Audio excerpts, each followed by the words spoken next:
Gitanjali and I welcome you all to my channel English with Gitanjali.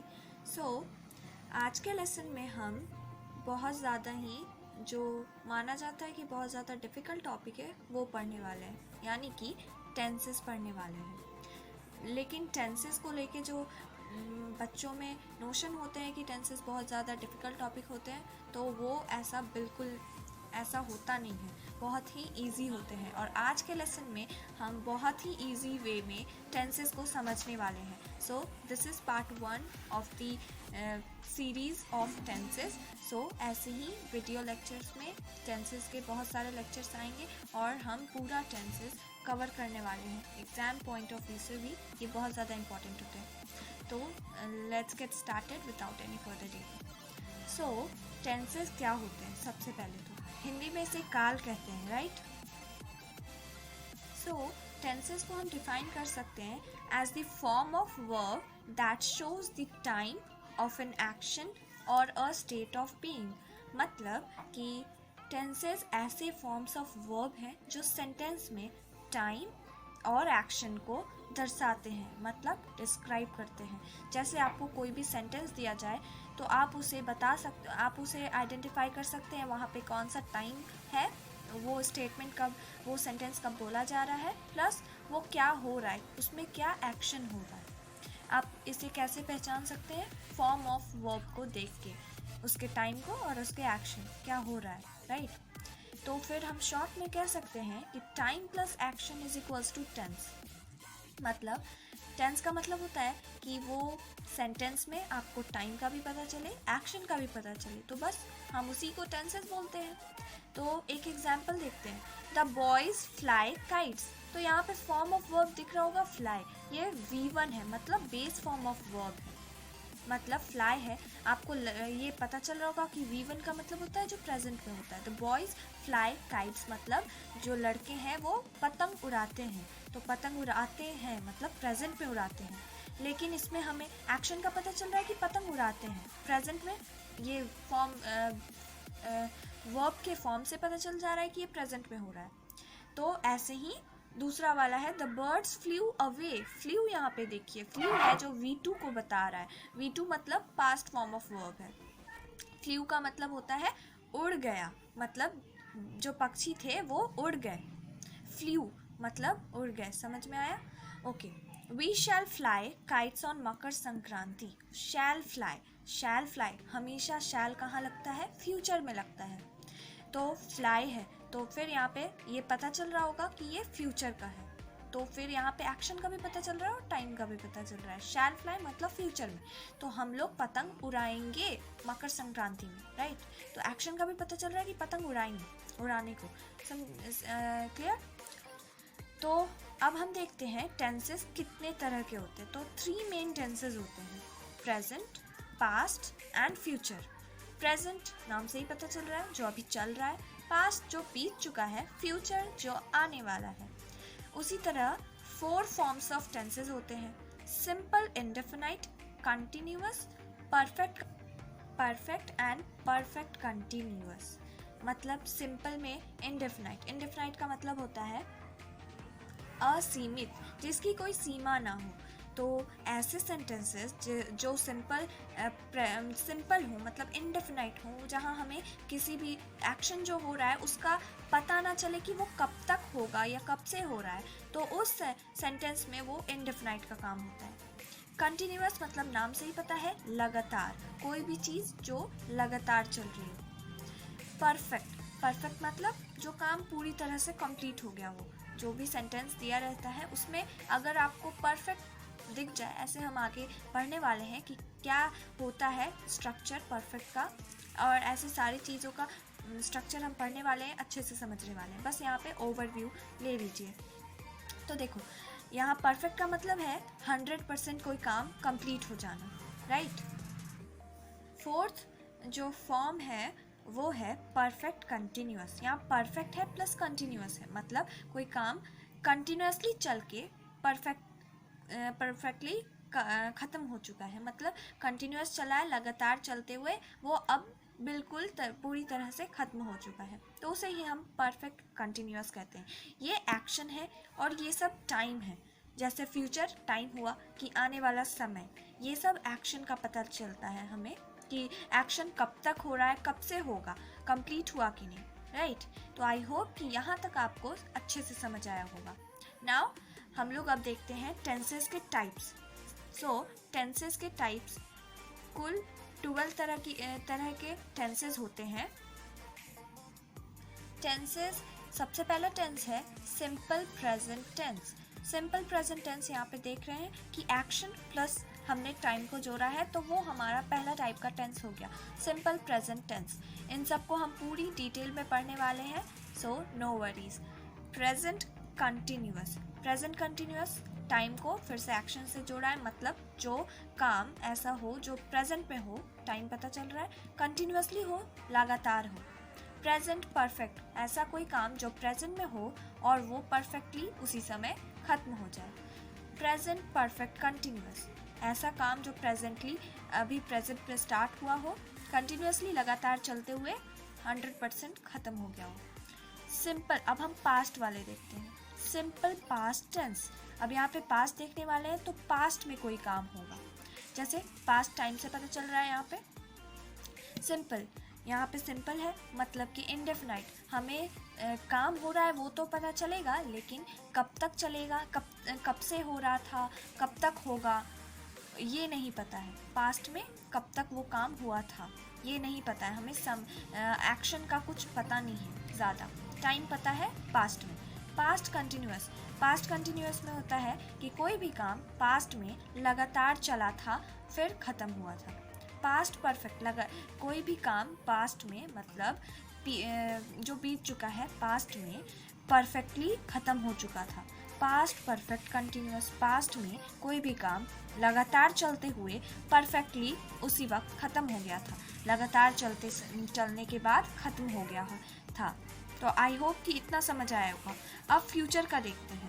Simple future tense, मतलब future में कोई काम चलेगा और वो उस एक्शन होगा, लेकिन हमें पता नहीं चलेगा कि वो एक्शन कब से हो रहा है, कब तक होगा, राइट। फ्यूचर कंटिन्यूअस, वैसे ही फ्यूचर में कोई काम लगातार चलेगा।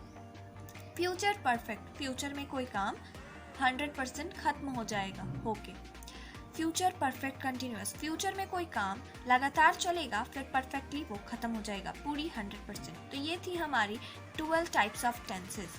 अब हम पढ़ेंगे कुछ ऐसे पॉइंट्स जो हमें दिमाग में रखने हैं, जो हमें हेल्प करेंगे टेंसेस के स्ट्रक्चर बनाने में, और वो सब आपको रटना नहीं पड़ेगा क्योंकि वो सब बहुत ज़्यादा ही ईजी है।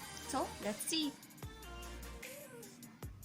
अब हम देखेंगे टाइप्स ऑफ वर्ब्स। ये सब कुछ ज़्यादा इम्पॉर्टेंट पॉइंट है ताकि हम आगे जो पढ़ने वाले हैं वो हमें अच्छे से क्लियर हो जाए। सो टाइप्स ऑफ वर्ब्स देखते हैं। टाइप्स ऑफ वर्ब्स मतलब वर्ब्स कितने तरीके के होते हैं। एक्शन वर्ब्स होते हैं, हेल्पिंग वर्ब्स होते हैं एंड लिंकिंग वर्ब्स होते हैं।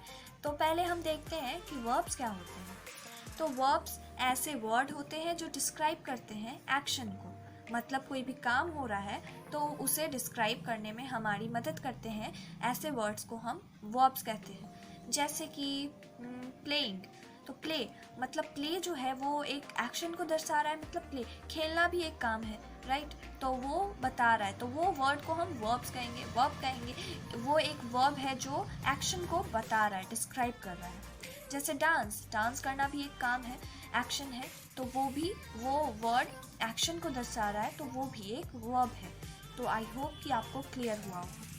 नाउ इस टेंसेस के लिए पर्टिकुलरली हमें हेल्पिंग वर्ब्स को पढ़ना है ज़्यादातर, जो हमें स्ट्रक्चर बनाने में काम आने वाले हैं टेंसेस के। तो अब देखते हैं हम टाइप्स ऑफ हेल्पिंग वर्ब्स। तो टाइप्स ऑफ हेल्पिंग वर्ब्स दो तरीके के होते हैं, auxiliary verbs and modal verbs. Auxiliary verbs क्या होते हैं, तो अब हम देखते हैं ऑक्सिलरी वर्ब्स को। सो ऑक्सिलरी वर्ब हम उस तरीके के वर्ब्स को कहेंगे जो कि हमें वर्ड के मतलब कि एडिशनल हेल्प सेंटेंस बनाने में प्रोवाइड करते हैं। जैसे कि यहाँ पे देखते हैं 3 तरीके के फैमिली होते हैं, to be family, to do family, to have family. To be में am, are, is, was, were आते हैं, बस आप ये हेल्पिंग वर्ब्स को याद रखिएगा। टू डू में do, does, did. To have में हैव, हैज़, हैड। तो ये सब को याद रख लेने से अच्छे से आप क्लियर हो जाएगा। तो अभी देखते हैं, is am are was were. Is am are was were हमेशा V1 प्लस ING के साथ यूज होते हैं, मतलब वर्ब के बेस फॉर्म के साथ ING लगाकर। तो फिर वैसे ही हैज़, हैव, हैड, ये किसके साथ यूज होते हैं? V3 के साथ, मतलब पास्ट पार्टिसिपल के साथ। इसे पास्ट पार्टिसिपल भी बोलते हैं, मतलब थर्ड फॉर्म ऑफ वर्ब के साथ। डू, डज, डिड V1 के साथ, हमेशा V1 के साथ ही लगेंगे ये। अब चाहे वो पास्ट में लगे, फ्यूचर में, ये सिंपल में, मतलब कि पास्ट में लगे या फिर प्रेजेंट में। Okay, so do, does, did V1 के साथ यूज होते हैं, फर्स्ट फॉर्म ऑफ वर्ब के साथ, और ये V1 प्लस ING लगा के यूज किए जाते हैं इन सब हेल्पिंग वर्ब्स को। सो आई होप कि इतना क्लियर था, इतना याद रखेंगे आप लोग तो आप लोगों को स्ट्रक्चर बनाने में कोई भी दिक्कत नहीं आएगी, प्लस आप लोगों को कोई भी रट्टाफिकेशन नहीं करना है। ओके, तो अब हम देखते हैं things to remember. Things to remember में अभी हम लोग को याद रखना है कि एम, इज, आर वो हमेशा प्रेजेंट कंटिन्यूअस के साथ यूज होते हैं, V1 प्लस ING जो लगाते हैं। वॉज, वर हमेशा पास्ट में यूज होंगे, वॉज हमेशा पास्ट में यूज होता है, वर हमेशा पास्ट में यूज होता है, और ये किसके साथ यूज होंगे? पास्ट कंटिन्यूअस, मतलब पास्ट में जो काम लगातार चला है उसके साथ। और ये अकेले यूज नहीं होंगे, ये V1 के साथ ING लगाएंगे, जैसे प्लेइंग, डांसिंग, तो ING लग रहे हैं ये सब वर्ब्स में, तो उसके साथ हम लोग ये सारे जो ऑक्सिलरी वर्ब्स हैं इसे यूज करते हैं। तो आई होप कि इतना क्लियर था। डू, डज प्रेजेंट इंडेफिनिट, फिर से समय की कोई सीमा नहीं है, उसे ही हम इंडेफिनिट कहते हैं। प्रेजेंट में जो चलेगा, तो प्रेजेंट में कोई काम जो चल रहा है लेकिन हमें पता नहीं है कि कब से चलेगा, कब तक चलेगा, V1 के साथ यूज होता है, वो हमेशा प्रेजेंट इंडेफिनिट V1 के साथ, मतलब बेस फॉर्म ऑफ वर्ब के साथ ही इन दोनों को हम यूज करेंगे। डिड आपको याद रखना है कि डिड हमेशा पास्ट में यूज होता है, कभी वो प्रेजेंट या फिर फ्यूचर में यूज नहीं होगा, हमेशा पास्ट में यूज होगा। वैसे ही यहाँ पे वॉज, वर भी हमेशा पास्ट में यूज किए जाते हैं, तो फिर पास्ट इंडेफिनाइट में यूज होगा। बस आपको इतना याद रखना है कि पास्ट इंडेफिनाइट में, मतलब सिंपल पास्ट टेंस में यूज होगा, V1 base form of verb के साथ। डिड हमेशा V1 के साथ यूज होगा, बेस फॉर्म ऑफ वर्ब के साथ। हैव और हैज परफेक्ट या फिर परफेक्ट कंटिन्यूअस के साथ यूज होगा, मतलब जो काम पूरी तरह से 100% कंप्लीट है, परफेक्ट कंटिन्यूअस जो काम लगातार चलते हुए 100% कंप्लीट हो चुका है उसके साथ। अब हम देखेंगे कि ये प्रेजेंट में या फिर फ्यूचर में यूज़ होगा, ये पास्ट में यूज़ नहीं होता है। हैज़ और हैव को हम कभी भी पास्ट में जो हुई घटना है उसके बारे में बताने के लिए हैव और हैज़ को कभी इस्तेमाल नहीं करेंगे। और वैसे ही डू और डज को, एम, इज, आर को पास्ट में हुई घटना को बताने के लिए कभी यूज़ नहीं करेंगे, राइट। और ये हमेशा V3 के साथ यूज़ होगा, मतलब पास्ट पार्टिसिपल के साथ, थर्ड फॉर्म ऑफ वर्ब के साथ यूज़ होगा। क्या? हैव और हैज़।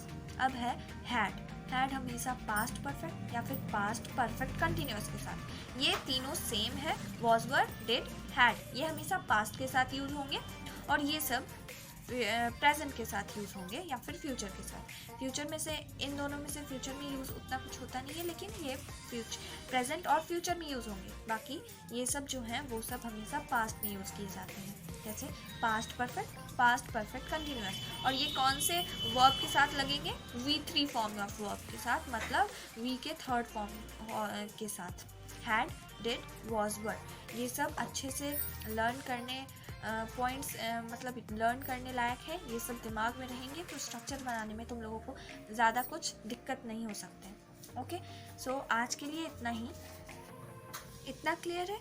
अब हम इन सब से एक एक एग्जाम्पल देखेंगे जो अच्छे से क्लियर हो जाएंगे आप लोगों के माइंड में। जैसे कि अब देखते हैं हम, आई एम प्लेइंग, तो ये एक सेंटेंस है, आई एम प्लेइंग, यहाँ पे एम लग रहा है, और वो आई एम प्लेइंग मतलब ये एम लग रहा है, मतलब ये प्रेजेंट में काम हो रहा है। और तो मैंने क्या कहा था कि आई एम प्लेइंग, राइट। तो आई एम कहाँ लगता है? हमेशा प्रेजेंट के साथ। और प्लेइंग में हम प्लेइंग में क्या लग रहा है? प्ले के साथ ING लग रहा है, तो ये क्या हो गया? कंटिन्यूअस हमेशा V1 के साथ ING यूज करता है। तो आपको ये एक चीज़ दिमाग में रखनी है कि जब भी हम कंटिन्यूस की बात करेंगे, कोई भी काम लगातार चल रहा है उसकी बात करेंगे, तो हम बेस फॉर्म ऑफ वर्ब के साथ ing ज़रूर लगाएंगे। सो ऐसे ही ये सब तो ऑक्सिलरी वर्ब्स हैं, तो सबके साथ आप लगा सकते हैं। जैसे कि ही इज़ प्लेइंग। अब आप पूछेंगे कि ही के साथ मैंने एम क्यों नहीं लगाया, क्योंकि एम हमेशा सिंगुलर के साथ नहीं लगता है, वो हमेशा प्लूरल के साथ लगता है। और इन सब चीज़ों को हम आगे डिटेल में पढ़ने वाले हैं, सो आप टेंशन की कोई बात नहीं है। तो एक और देखते हैं कि he is playing. He is playing का मतलब होता है वो खेल रहा है। तो कब खेल रहा है? प्रेजेंट में खेल रहा है। इज लग गया है इसलिए प्रेजेंट लग जाएगा, और प्लेइंग है फिर से, मतलब कि प्लेइंग के साथ V1 के साथ प्ले के साथ ing लग गया है, तो वो लगातार खेल रहा है। तो प्रेजेंट में लगातार खेल रहा है, तो उसके साथ इज लगाया है हमने। सो आई होप कि क्लियर था। अब देखते हैं एक एग्जाम्पल पास्ट में। तो आप उसी को एग्जाम्पल लेके पास्ट में लगा सकते हैं कि ही वॉज प्लेइंग।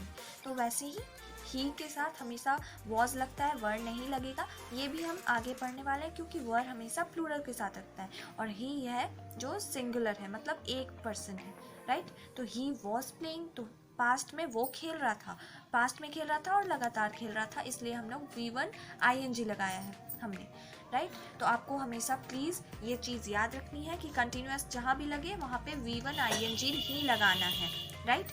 V1 के साथ हमेशा ing लगेगा, कहाँ पे? जहाँ कंटिन्यूअस होगा। ये सब चीज़ें बहुत बार मैं बोल रही हूँ, क्योंकि ये सब बहुत ज़्यादा इंपॉर्टेंट चीज़ें हैं। जब स्ट्रक्चर बनाएंगे तो ये सब आपको ज़्यादा डिफ़िकल्ट नहीं लगेंगे, तुरंत स्ट्रक्चर बन जाएंगे। सो डू, तो वैसे ही तो उन सब के साथ भी आप सेंटेंस बनाने का कोशिश कीजिए। तब तक के लिए हम दूसरे लेसन में मिलते हैं। आज के लिए बस इतना ही। So this is Geetanjali signing off for the day. Will meet in the next lesson. Until then, stay tuned and do subscribe to my channel if you like the video. Hit the bell icon below. Thank you and thanks for watching.